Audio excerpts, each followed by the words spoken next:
En 30 minutos, MF Economía e Inversiones y Radio 1000 te traen los principales temas económicos del mundo y de Paraguay con Economía a 1000. Muy buenos días, bienvenidos a una edición más aquí de Economía 1000. Muchas gracias por la compañía todos los días, último día de la semana aquí en este espacio económico, recordando que es justamente en coproducción con la consultora MF Economía e Inversiones y por supuesto Radio 1000.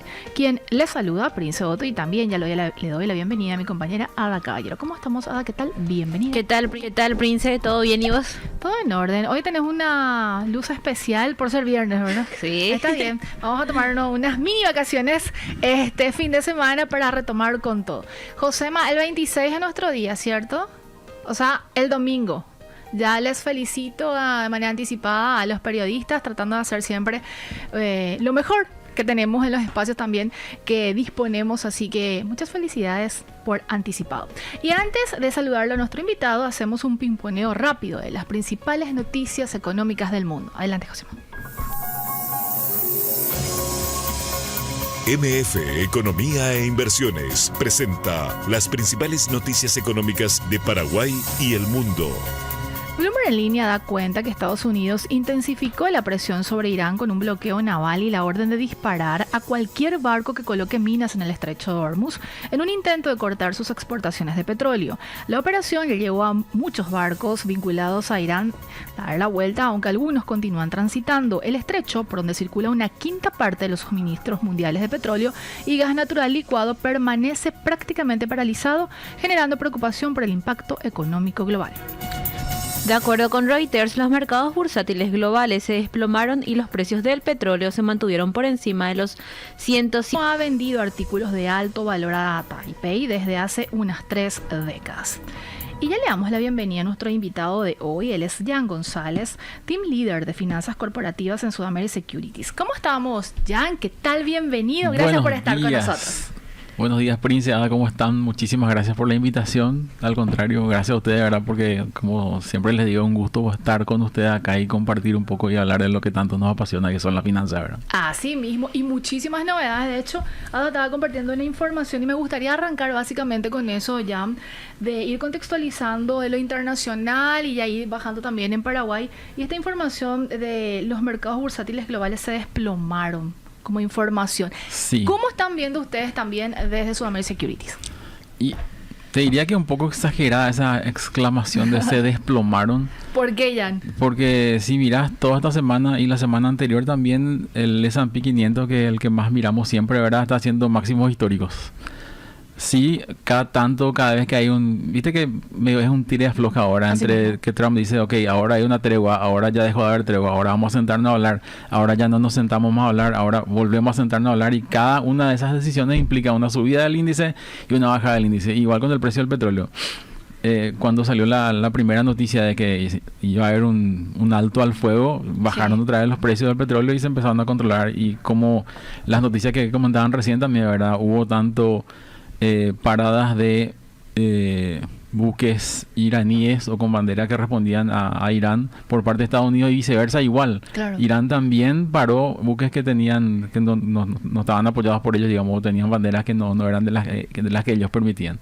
Entonces estamos viviendo unas últimas 2 a 3 semanas, el conflicto ya va por los 2 meses realmente, últimas 2 a 3 semanas en la que parece que hay un divorcio entre lo que ocurre en Medio Oriente versus lo que pasa en el mercado de Estados Unidos, sobre todo, ¿verdad? Que es el que más miramos siempre. Como te decía, está haciendo máximos históricos el S&P.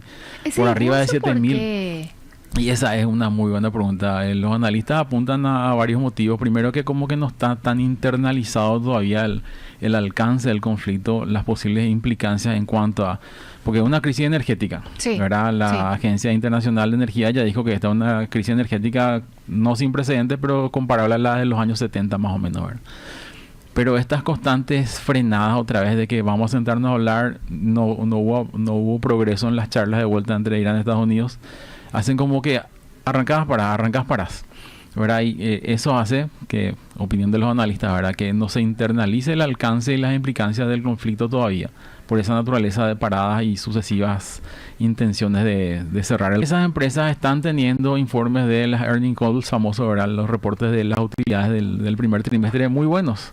Entonces esa es una señal positiva. ¿Por qué? Porque el índice que tiene una fuerte concentración de las empresas tecnológicas, al irle bien las tecnológicas, iba a subir más lo de precio porque suben las acciones de las tecnológicas y eso te tira el índice para arriba, ¿verdad?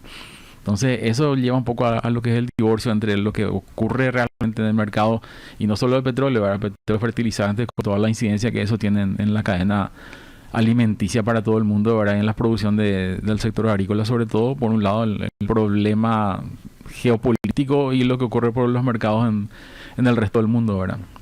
No sé. Me llama la atención ya el comportamiento de los agentes económicos, porque siempre se menciona que en un escenario de alta incertidumbre genera un impacto significativo y mencionabas, es como que ese tire y afloje que no llega finalmente a un estadio en el que realmente incorporen, vamos a decirle, este nivel de incertidumbre hace que... Y por el popular FOMO, el fear of missing out, ¿verdad? Al perderme yo de estas oportunidades, porque imagínate, si la competencia entra y hace que sus fondos, por decirlo, ¿verdad?, tengan un mejor rendimiento que los míos y bueno, yo estoy perdiendo oportunidades de negocio. Entonces como todos se ven obligados a participar dentro de lo que es el entorno volátil para arriba en estos momentos porque podrían perder oportunidades de negocio importantes en términos de lo que comentabas, ¿verdad? El manejo de expectativas. Y los inversionistas, cuando estamos hablando de los mercados internacionales, no son para nada conservadores, al contrario, les gusta el riesgo. Y depende. O sea, hay fondos que son bastante conservadores y hay otros que depende mucho de qué instrumento estemos mirando, ¿verdad?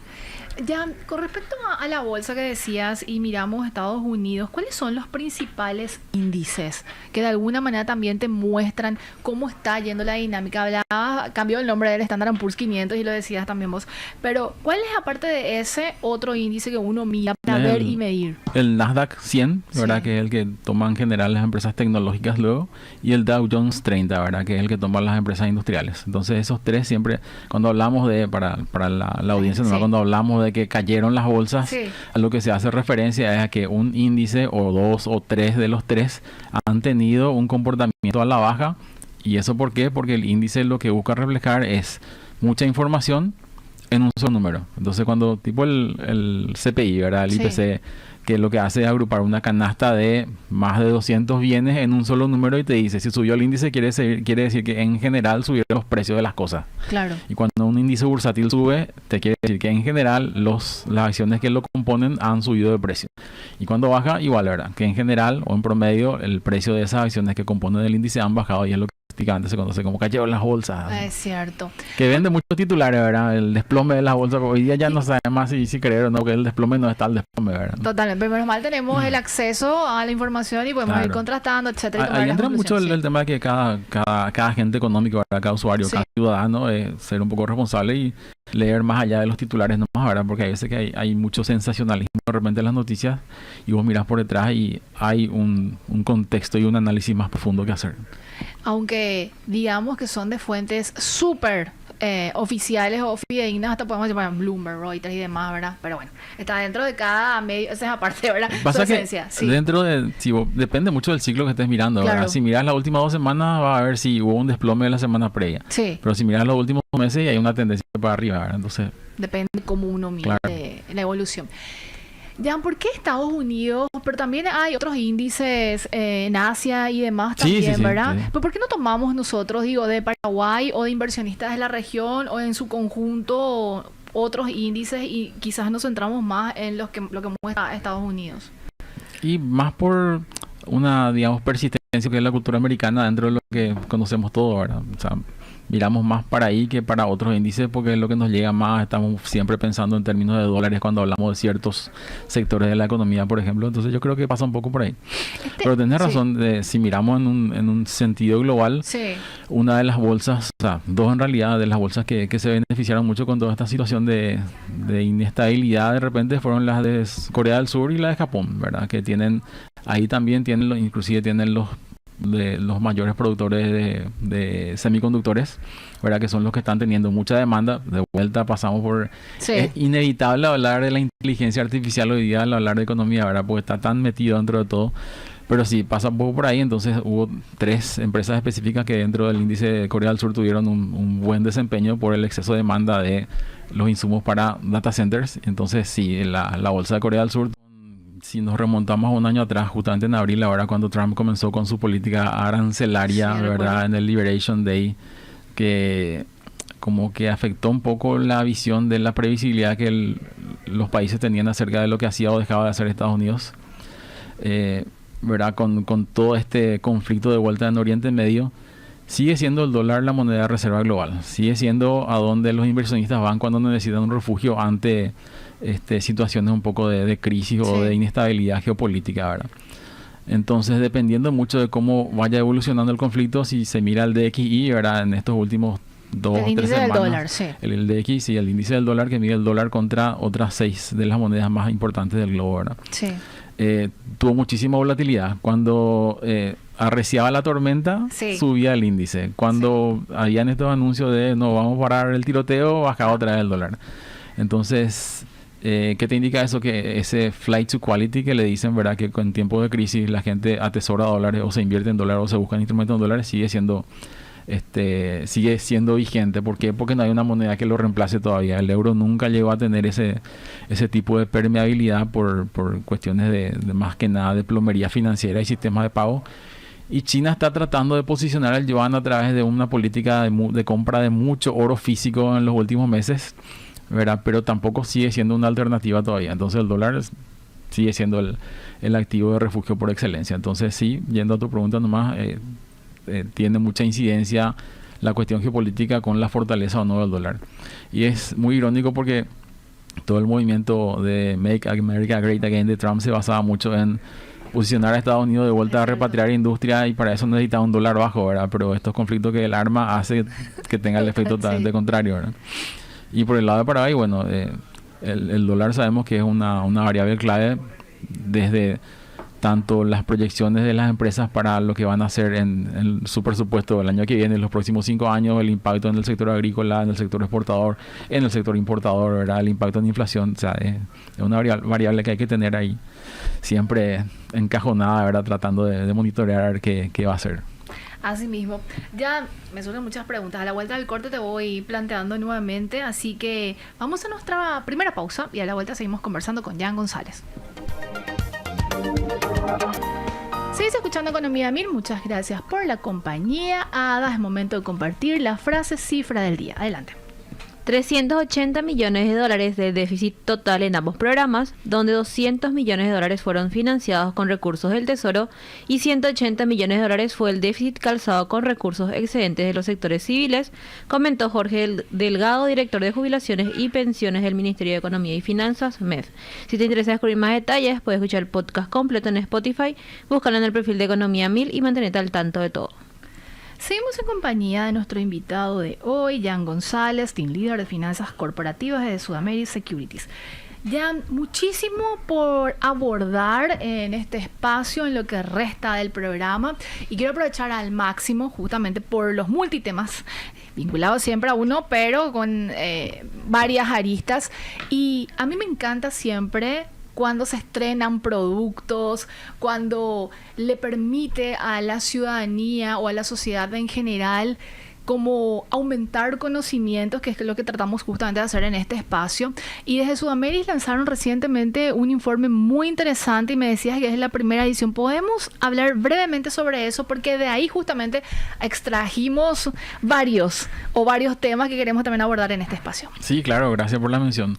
Es algo que teníamos ya, una deuda pendiente que teníamos ya desde el año pasado, pero por diversos motivos no lo pudimos hacer, pero este año sí ya salimos con el primer boletín trimestral. ¿Se llama? Sí. Market Compass, ¿verdad? Lo que busca es justamente ser la guía para el inversionista y para la empresa, para el CFO, ¿verdad? Para el gerente financiero que busca un poco de información. Foco obviamente en mercado de capitales porque es lo que hacemos nosotros, pero también con una visión macro y tratar de hacer proyecciones económicas también está dentro de los objetivos del boletín. ¿Qué contiene básicamente? Mencionabas grandes rasgos, indicadores, imagino, macroeconómicos, lo que también compone dentro del mercado de capitales, valores. Claro, tenemos la información que típicamente tenemos acceso luego a través del Banco Central, ¿verdad? Tenés el IMAEP, tenés la inflación, tenés un poco de tipo de cambio también, tenés lo que es mercado de capitales puro y duro nuestro, ¿verdad? Sí. Mercado primario y secundario de volumen total. Tenemos curvas de rendimiento para el trimestre también, que son las curvas de rendimiento de básicamente promedios ponderados por volumen de lo transado en bolsa por moneda. En guaraní es $100, en donde vos tenés una radiografía de cuáles fueron las tasas a las cuales se negociaron los instrumentos durante un trimestre, ¿verdad? Y también a partir de este mes iniciamos con la publicación de lo que es nuestro índice de condiciones financieras del Paraguay, ¿verdad? Eso voy a dejar como paréntesis porque es otro tema demasiado interesante que me gustaría también que nos explicaras y la importancia sobre todo dentro de este informe que dan a conocer desde Sudameris. Le pido a los compañeros por favor el soporte de la lámina 2 y hablabas justamente que hay un capítulo sobre cómo se viene comportando el mercado de capitales y ahí tenemos volumen primario y secundario y rendimientos que me parece sumamente interesante. Si podemos hacer zoom, por favor, compañeros, para mejor visibilidad, les agradecería zoom justamente en la primera parte del gráfico.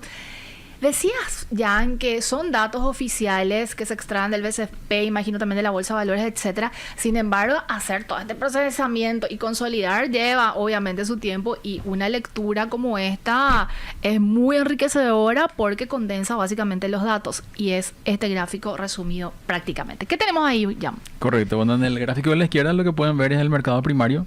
¿Entiéndase? Entiéndase bien. Sí. ¿Qué es el mercado primario? El mercado primario básicamente todas las emisiones realizadas durante el primer trimestre en la bolsa en ambas monedas medidas en guaraníes. ¿Verdad? Es decir, la primera vez que yo como agente salgo a emitir. No la primera vez, pero sí la emisión que vos hiciste como emisor dentro de la bolsa. Como parte el primer título que hago, por decirlo de alguna manera. Más o menos. No corregime porque podemos aterrizar el término.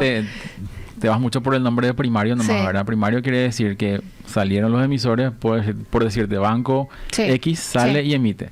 No es la primera vez que el banco X emite, eso pero emitió sí. el banco. ¿Verdad? Ahora, ese papel que emite el banco, el inversionista que lo compró, no hace falta que se quede con ese papel dentro de su portafolio. Si quiere puede vender en cualquier momento. Eso es mercado secundario. Ya es la reventa. Clarísimo. Entonces, este gráfico en particular es el mercado primario, quiere decir el monto de las emisiones realizadas durante el primer trimestre en ambas monedas. Y la lectura interesante que le damos nosotros es que hubo un crecimiento de casi el 50% comparando con lo que fue el primer trimestre del 2025, ¿verdad? Del periodo previo. ¿Hay una explicación? Hay una explicación. ¿O varias? Una explicación y una oportunidad realmente. La explicación es que los tres bancos más grandes salieron a emitir durante ese primer trimestre. Entonces, claramente, los bancos cuando salen con un volumen bastante importante. Entonces hubo un componente de bancos que empujaron un poco el volumen del mercado primario en el primer trimestre. Pero también corporativas que salieron, ¿verdad? Entonces la explicación y la oportunidad indica que hay apetito, ¿verdad? Que el mercado está tomando papeles cuando están bien priceados, ¿verdad? Cuando salen con tasas de mercado. Entonces, para todas aquellas empresas que están todavía en la duda de si emiten o no emiten, o cómo funciona la bolsa de valores, me sirve o no me sirve, te sirve como un mecanismo de financiamiento adicional a lo que es el banco tradicional, ¿verdad? Entonces, esa es la lectura principal. Hay un mercado primario que creció un 50% con respecto al año pasado, al primer trimestre, ¿verdad? Un número interesante, Jan. Súper. Para un escenario como el que estamos viviendo, digo, ¿verdad? También, y ahí incluimos lo de cierta incertidumbre, por decirlo de alguna manera, sobre todo a nivel internacional, que tiene su impacto también en Paraguay. Y decías corporativas, o corporativos, mejor dicho, Jan. ¿Hay como una discriminación por parte de qué sectores son o no? Farmacéuticos, inmobiliarios, constructoras, agrícolas, ¿no? No hay mucho detalle fino, digamos. Sí. Pero en general le llamamos corporativa a todas aquellas que no están reguladas por el Banco Central. Clarísimo. 50% de crecimiento en el mercado primario. ¿Y qué nos dice el mercado secundario? Ahí veo que también un crecimiento impresionante, pero no logro divisar. Sí. En realidad el segundo gráfico no es el secundario del volumen total. Perdón. El volumen total creció un 3.2 versus el año previo, ¿verdad? De 12.99 billones de guaraníes pasamos a 13.40. En dólares aproximadamente 2.000 millones de dólares, ¿verdad?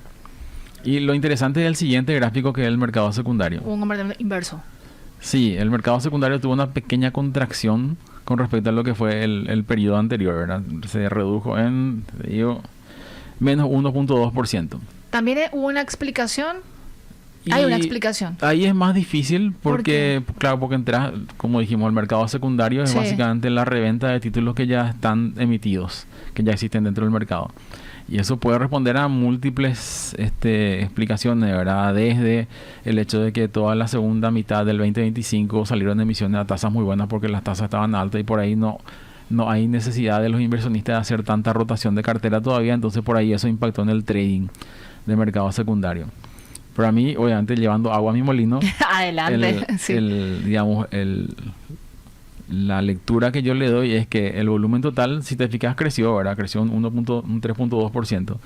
Y ese volumen total creció, ¿por qué? Porque el mercado primario lo empujó. Quiere decir que en este primer trimestre, a diferencia de lo que fue el primer trimestre del 2025, lo que llevó al crecimiento del volumen de la bolsa fueron las nuevas emisiones, no el trading de títulos ya existentes, lo cual está bueno porque de vuelta refuerza la tesis de que es un lindo momento para que las empresas miren a la bolsa como una fuente de financiamiento alternativa al financiamiento tradicional bancario, ¿verdad?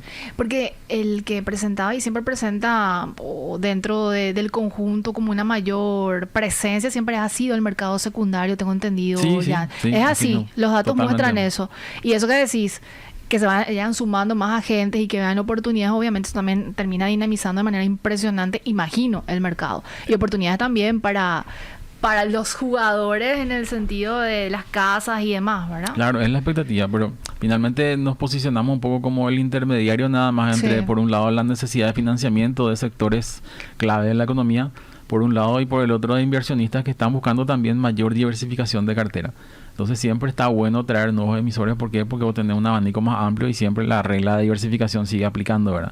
Cuanto más diversificados estén los portafolios y el mercado mismo, hay menores riesgos sistémicos. Desde tu posición dentro de justamente Sudamérica Securities Jam, ¿qué es lo que ofrece de oportunidades a los que se van sumando también dentro del mercado de capitales de aquella empresa que necesita financiamiento y demás? ¿Qué es lo que se le plantea diciéndole, bueno, estas son las oportunidades o las ventajas versus quizás lo que se puede hacer a través de un financiamiento bancario? Claro, las ventajas que te da el mercado son básicamente las siguientes. Por un lado, tenés la posibilidad de que tu capital lo pagas al vencimiento, en donde el banco típicamente te exige amortizaciones parciales a partir del segundo año. Vos puedes, o sea, de hecho, el inversionista prefiere que el capital se lo devuelvan al final de la vida del bono, ¿verdad?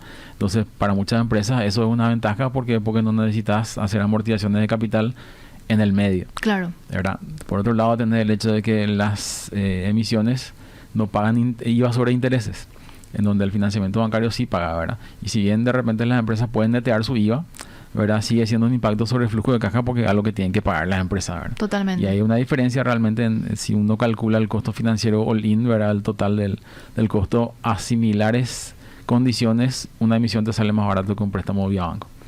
¿Hacen un análisis previo antes de decirle, bueno, conviene, no? ¿Cuánto más o menos lleva eso, Jam? Y te diría, dependiendo de qué tan recargada esté Janina. Janina, saludos a Janina Portilla, sí. Y Nacho, ahora que es el nuevo del equipo. Saludos también. Dependiendo de qué tanta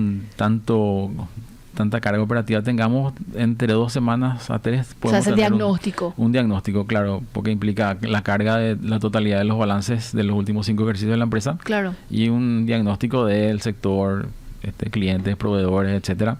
Entonces ahí nosotros podemos darle la lectura al cliente de, ok, si estás como para salir, ¿por qué? Porque tu calificación de riesgo podría ser en este rango en base a la información de mercado que ya hay, y las tasas a las cuales podría salir si salieras mañana es esta. ¿Te cierra o no te cierra? Entonces ahí el CFO, ¿verdad? El gerente financiero, normalmente lo que hace es transmite eso a un directorio y el directorio finalmente es el que toma la decisión. Pero el plazo de estudio son 2 a 3 semanas aproximadamente. Hay algunas que presentan mayores niveles de complejidad, por ejemplo, ¿verdad? Hay ciertas estructuras que son medio complicadas de entender y de captar la información y la operativa de las empresas.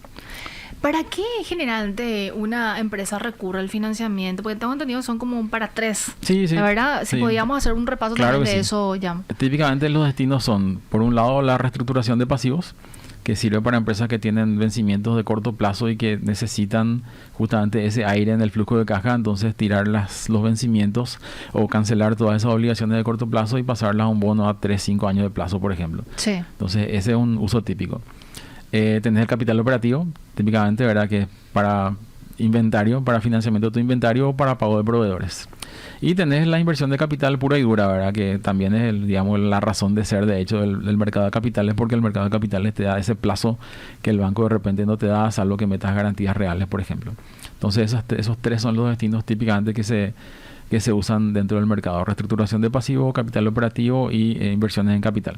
Y para terminar nomás la idea, adelante, se puede hacer un mix, no es que vos emitís solamente para esto, no sabía eso. Solamente reestructuración, solamente capital. No, vos puedes hacer un mix, vos puedes decir, ok, yo saco un programa de 100 mil millones de guaraníes, 20% voy a utilizar para reestructuración de pasivo, 30% voy a utilizar para capital operativo y con un 50% voy a hacer inversión de capital. Claramente tenés que tener un modelo financiero y un plan de negocio que respalde eso, ¿verdad? No es regulatoriamente exigido, pero en la casa de bolsa, obviamente, yo te voy a exigir que vos me justifique que realmente va a hacer lo que vos decís que va a hacer y que lo que decís que va a hacer va a dar como para que vos puedas cumplir con ese costo financiero adicional que estás metiendo, ¿verdad? Y por el lado del inversionista también, imagino, Jan, la dosis de seguridad que tiene al tener el detalle de dónde iría, vamos a decirle, prácticamente lo que está invirtiendo, claro, y que le permite ser parte tácitamente, vamos a decirle, de un proyecto de una determinada empresa. 100%. Digo tácitamente porque el instrumento, estamos hablando básicamente de los bonos, ¿verdad? Pero cuando hablamos de acciones ya es otra situación, ¿verdad? Claro, no, por múltiples motivos, ¿verdad? Sí. Desde cuestiones de manejo de riesgo mismo, ¿verdad? Donde vos sabes que ciertos sectores por ahí pueden ser un poco más complejos y puede no estar en sintonía con tu apetito a riesgo. Hay inversionistas que quizás miran un poco más allá y que quieren apoyar de cierta manera al sector productivo y claro, invierten solamente en cuestiones del sector productivo. O institucionales que tienen luego ese mandato, ¿verdad? Que tienen que invertir solamente si tiene cierto perfil del destino de fondo a utilizar para algo que tenga que ver con el sector productivo, ¿verdad? Muy interesante. Jan, cuando hablamos del mercado de capitales en general y hacemos un zoom en las monedas, ¿hay una preferencia por la moneda nacional, dólares? ¿Cómo se está comportando también eso? Y históricamente siempre hubo una preferencia ligera por la moneda nacional, ¿verdad? Porque la mayoría de las empresas tienen flujo en guaraníes. Claro. Entonces eso te obliga o te lleva a que la mayoría, no la mayoría en realidad, porque un 60-40 más o menos es la relación, ¿verdad? Sí. Pero un porcentaje mayor de las emisiones son en guaraníes. Y mismo por el lado del inversionista, ¿verdad? El inversionista de retail, no todo, no sé vos, ¿verdad? Vos seguro que tenés una cuenta en dólares, ¿verdad? Pero yo no tengo una cuenta en dólares. Ojalá. Entonces eso te lleva también a que manejes distintos canales, ¿verdad? Invertir en guaraníes y para invertir en dólares o tener ingresos en dólares o manejas cuentas en dólares. Entonces eso acota un poco más el universo de inversionista, ¿verdad? Tengo entendido 3 láminas más, pero me gustaría ir compartiendo eso a la vuelta del corte, porque también dentro del informe que presentan desde Sudameris tienen justamente estos datos procesados y que la gente puede acceder y hacer una lectura muy, como decía, muy simple, que es lo que finalmente una persona, ya sea un inversionista, una empresa, etcétera, necesita, ¿verdad? Tener las herramientas y la información para tomar la mejor decisión. ¿Te parece si seguimos viendo más adelante? Vamos. Hacemos nuestra última pausa y a la vuelta seguimos conversando con Django. Y como es habitual, la consultora MEF Economía e Inversiones realiza de manera periódica análisis vinculados a temas obviamente económicos. En la edición de hoy, que es publicado en el impreso de ABC y replicado en su digital, se aborda acerca del aumento del endeudamiento público en un escenario global más restrictivo. Más de este tipo de análisis, donde la gente puede encontrar. Pueden encontrar nuestras redes sociales, Instagram, X, Facebook y también en nuestro canal de WhatsApp, sí, MF Economía e Inversiones, y nuestra página web www.mf.com.py. Yo creo que ya nos sigue, ¿verdad? Nuestro canal de WhatsApp, seguro. Vamos a chequear ese dato. Sí, está MF, Reuters y Bloomberg, así. En ese orden. Ah, ok, está bien. Bueno, vamos a enviarte saluditos también vía WhatsApp. Estamos y seguimos con Jan González, Team Leader de Finanzas Corporativas en Sudameris Securities.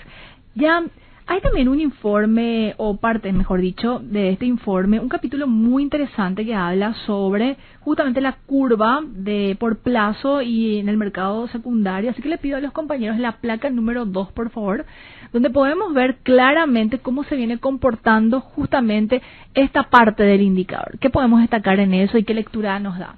Sería 2. La placa 3. La placa 3. Esa misma. Muchas gracias, compañeros. Es muy simpático. ¿Por qué? Claro, porque siempre que uno dice se ve claramente en el gráfico y nunca se ve claramente. Bravo, le mandaba Manuel Ferreira. No, vamos a hacer un zoom ahí. No, pero ni siquiera me refiero al zoom, sino que un gráfico nunca habla por sí solo. Por más que vos tiendas a entenderle, ¿verdad? Sino que hay que contar un poco la historia que viene por detrás. Okay. Entonces, primero, ¿qué tenemos en el gráfico? En el eje X y en el eje Y, ¿verdad? Sí. En el eje X tenés el plazo residual de cada uno de los bonos y en el eje Y tenés el rendimiento de cada uno. Entiéndase. Entonces, este gráfico que te quiere mostrar. Primero que el rendimiento de un bono es la tasa que te rinde la operación, ¿verdad? Entonces este es un gráfico consolidado de todas las operaciones del primer trimestre de la bolsa en dólares, este gráfico en particular. Okay. Entonces fíjate que tiene los siguientes componentes, ¿verdad? Tiene el punto rojito, Sí. ¿verdad? Cuyo tamaño te indica el volumen de las operaciones. Cuanto más grande el punto, quiere decir que en ese tramo de la curva se operó más. Entonces fíjate que en el extremo derecho, digamos, ese 827 tiene un circulito muy pequeño, quiere Sí. decir que hubo operaciones, ese fue el promedio, pero la cantidad de operaciones no fueron tantas. Tiene esos puntitos grises, Sí. que son básicamente las operaciones en sí, ¿verdad? Son las operaciones de las cuales yo hallo el promedio. Y tiene esa bandita que te indica mínimos y máximos, la rayita roja, Sí. y la banda sería el intervalo de confianza dentro del gráfico. Entonces, en cristiano, ¿qué Sí. quiere decir todo esto? Que un inversionista o alguien que quiere ser inversionista y se pregunta, ¿cuánto será que paga la bolsa? Entonces, si bien esto es un gráfico de promedios ponderados por volumen, te da ya una idea. Claro. Vos sabés que si de repente querés invertir a 1 año y medio, que es un horizonte así muy apetecido hoy día por el inversionista, ves que en Eso la sería a bolsa, corto plazo ya. corto plazo, ¿verdad? Año y medio serían corto plazo y por ahí arriba ya son plazos medios. Ok. Entonces que el inversionista que en promedio en el primer trimestre en dólares en la bolsa se negociaron papeles con un rendimiento promedio de 6,24 anual. Esa es Una la buena lectura. tasa relativa. Depende. ¿Por Porque qué? hay veces que famosos los amigos te preguntan, ¿y qué tenés, por ejemplo, de rendimiento? Yo le pasas tal cosa y le das la tasa. No, demasiado bajo eso. Y ni la tasa de mercado. ¿verdad? Por eso. Lo que pasa es que la gente mira esas opciones de inversión, te pregunta de Bitcoin y esas cuestiones, ¿verdad? Y no vas a tener un punto de comparación tampoco Claro, en eso, ¿verdad? Son mercados no regulados todavía, Ah, entonces sí. sí, Así es. hay operaciones de mayor rendimiento claramente, ¿verdad? Pero si me preguntas a mí, yo te voy a ofrecer lo que está regulado, lo que está dentro del Totalmente. entorno regulatorio de la Superintendencia de Banco y el Banco Central, ¿verdad? Más que nada. Bueno, está bien. Seguimos. La siguiente lámina, por favor, compañeros. La lámina 4. Esta.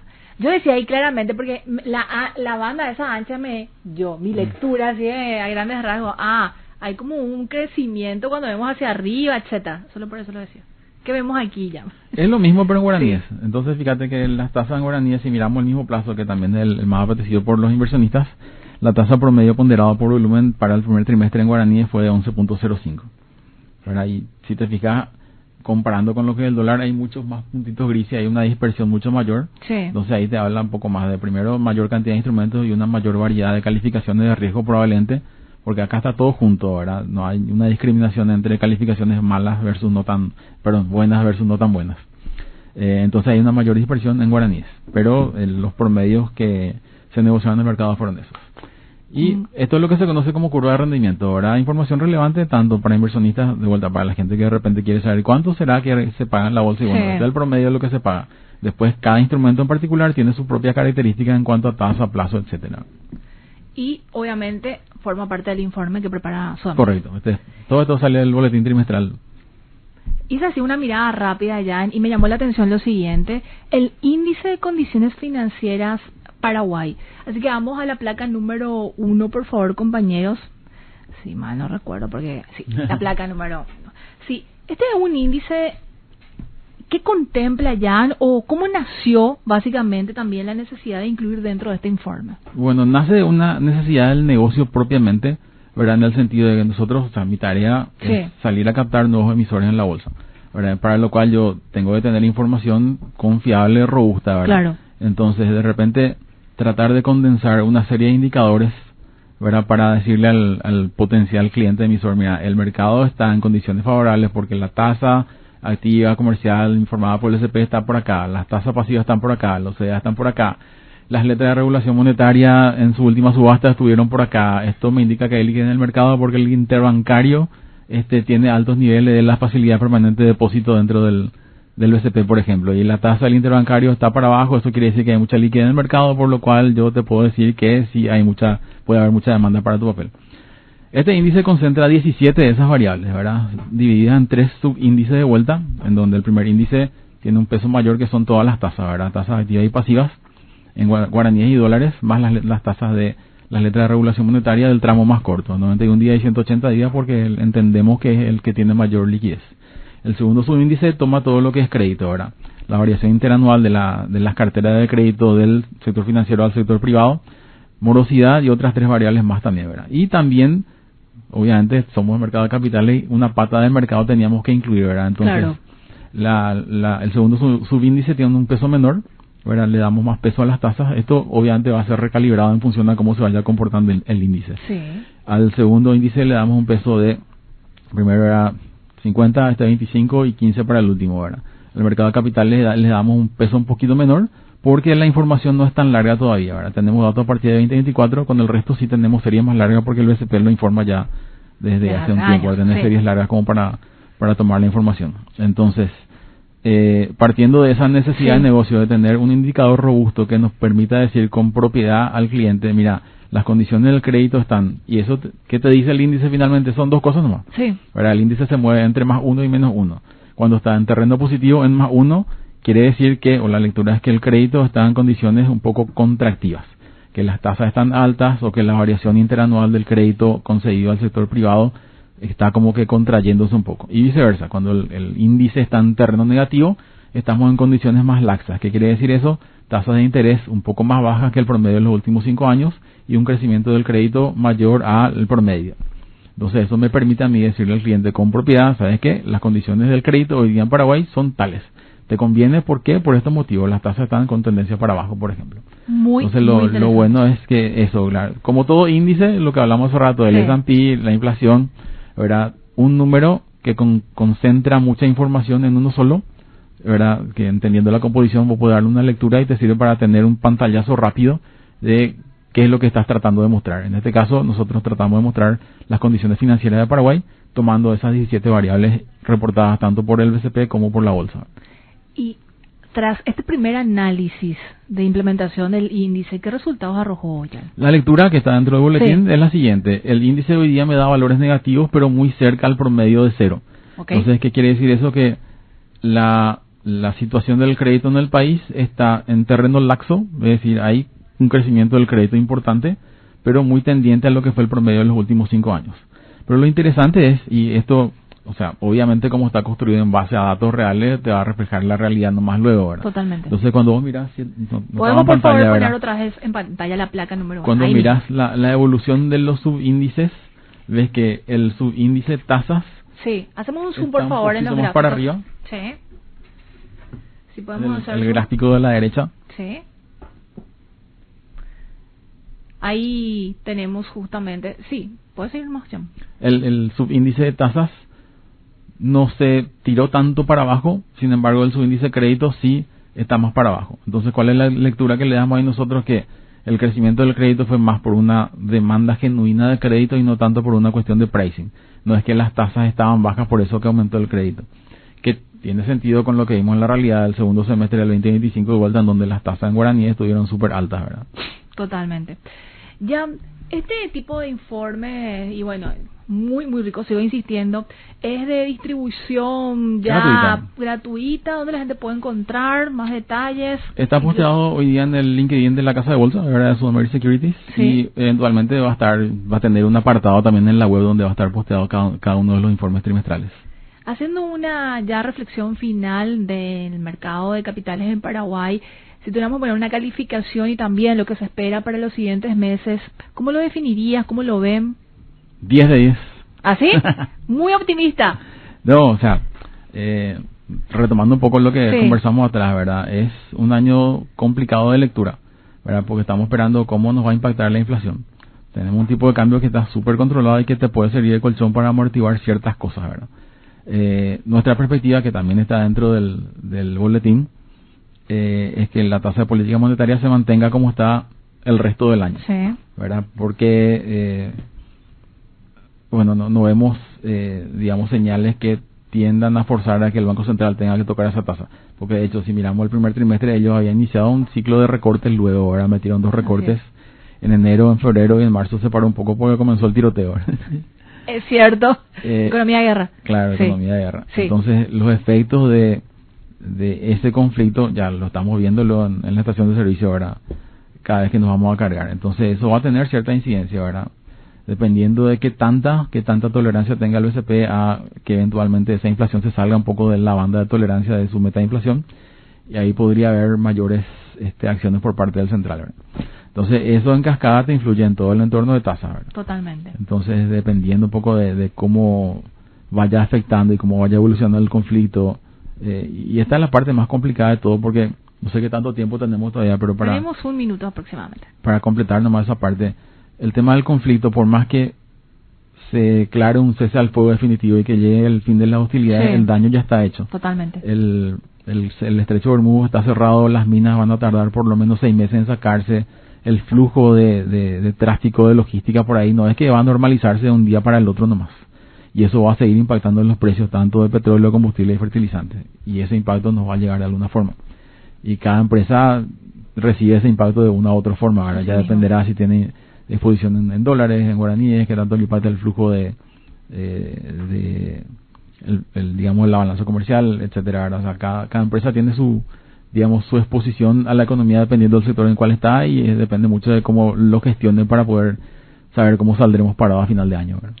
Jan, como siempre, un gusto tenerte en el programa. Que tengas un excelente fin de semana. Gracias, Prince. Gracias, Ada. Esperemos verte pronto. Cuando vos me invites, yo estoy.